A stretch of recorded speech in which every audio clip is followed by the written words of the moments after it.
La HAC veut désormais encadrer les influenceurs au Bénin. Désormais, les créateurs de contenu qui ont un certain niveau d'influence sur un certain nombre de communautés devront être considérés comme des médias et devront respecter les mêmes règles que les médias traditionnels, à savoir la télévision et la radio. Suivez cette vidéo jusqu'à la fin, nous allons parler de ce projet très rapidement.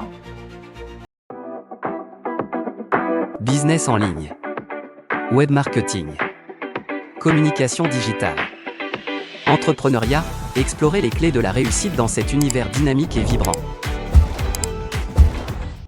À l'entame, je suis Fawaz Salifou, entrepreneur digital. Je parle sur cette chaîne de l'entrepreneuriat en Afrique, des business en ligne, de la motivation et de ce qu'il faut en tant que jeune pour entreprendre et s'en sortir dans la vie. Si tu aimes ce genre de contenu, n'hésite pas à t'abonner, commenter, partager. On est ensemble. Alors, la HAC veut encadrer les créateurs de contenu sur les réseaux sociaux, TikTok, Facebook, Instagram, etc. Quelles sont les implications?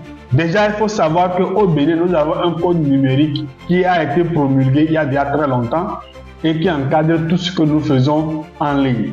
Et dans ce code numérique, il y a des éléments essentiels qui concernent les particuliers, qui concernent toi, individu, qui me concernent aussi. Et dans ça, on peut avoir 3 règles fondamentales. Nous avons par exemple des infractions sur harcèlement par voie numérique. C'est-à-dire que si tu déranges quelqu'un par téléphone ou bien par les réseaux sociaux, tu lui envoies trop de messages, tu déranges la personne, elle peut te convoquer et tu peux être emprisonné. Je pense que ça peut aller jusqu'à 6 mois de prison. Deuxième infraction, il y a l'incitation à la haine, le racisme ou bien le régionalisme.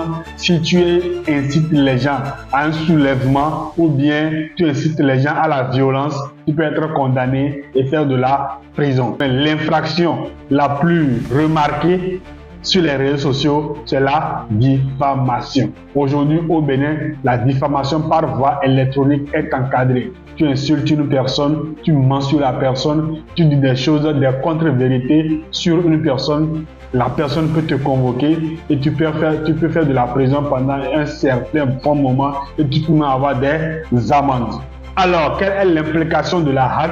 Quelles sont les implications de la décision de la HAC, des responsables de la HAC par rapport à l'encadrement des influenceurs, créateurs de contenu sur les réseaux sociaux?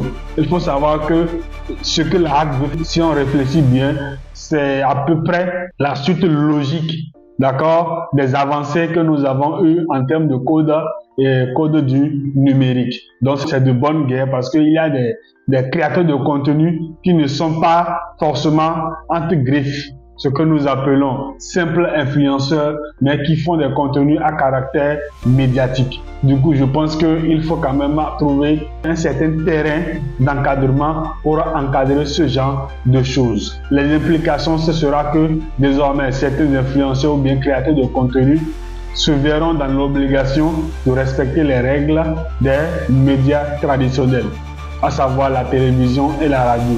Ils devront suivre des formations pour savoir comment faire la vérification d'une information. Ils devront suivre des formations pour savoir quelles sont les bonnes manières à avoir en tant que média et naturellement, le côté le plus important, ils devront payer les droits au gouvernement ou bien à la HAC comme tout média traditionnel. Alors toi, dis-moi, qu'est-ce que tu en penses par rapport à ce projet de loi ou bien à ce projet qui consiste à encadrer les créateurs de contenu ou bien les influenceurs? Je veux t'entendre, je veux savoir ce que tu penses dans les commentaires. Alors si tu aimes ce genre de contenu, n'hésite pas à t'abonner, like cette vidéo et partage. Immense gratitude, cher ami, et on se retrouve à la prochaine vidéo.